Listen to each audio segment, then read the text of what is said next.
Hi, this is Sibel. Chipper's question brought to mind another question for me. I have experienced in school group projects where everyone dreaded them.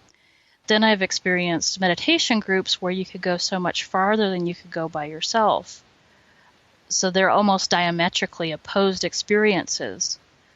I've also had the experience of trying to develop spiritually by myself, and now I find that I can develop so much more and faster in a forward-moving group. How is it that a group can be something that you dread or something that lifts you up? How much of our input makes it that way? Or is it about choosing the right people or attracting the right people? It's 100% our focus that makes it that way. When we are assigned, usually when we're in school, we're assigned projects we don't actually want to do, and so already we've got our focus oriented in the wrong direction in terms of the project itself. And so it's just a match that what's going to build on top of that is the dread of trying to get somebody else to collaborate on something we already don't want to do. Yeah, okay, no wonder. We naturally inclined towards group. The human, when we come into the human perspective, part of the human perspective is coming into the perspective of a being that is group oriented. We are incredibly social beings as humans.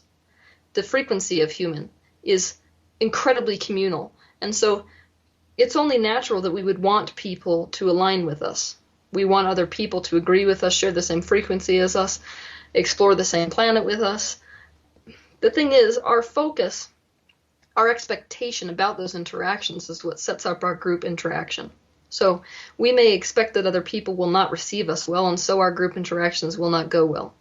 But usually when we are looking at the aspect that somebody might agree with us, let's say that we're going to get together for a spiritual meeting. You already know that this person is spiritual in nature and thus has something in common with you, and so your basic expectation is that they're going to receive you well.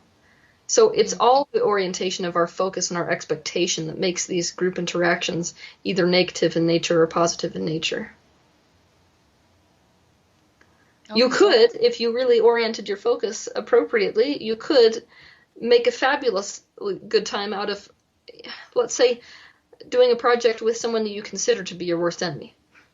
Assuming that you could erase for a time the focus on the fact that they are your enemy and instead milk the positive out of the situation for all it's worth. But that's an intense focus that you have to achieve in order to do that. Yeah, that takes some internal fortitude. Yes. Yeah. Instead of saying internal fortitude, it takes people being intense enough in their commitment to being happy. So if I care enough how I feel, then I'm going to think in a way relative to everything that makes me feel good. Not because of any large spiritual truth, but because I care about feeling good. And that caring is really all it takes for a person to decide to focus in a way that is positive, rather than any serious internal fortitude. Well, I guess what I mean by that is holding on to your commitment to happiness. When you have all these other energies around you, maybe it's not as hard as I think. Yeah, that's more the real truth. Okay. Alrighty.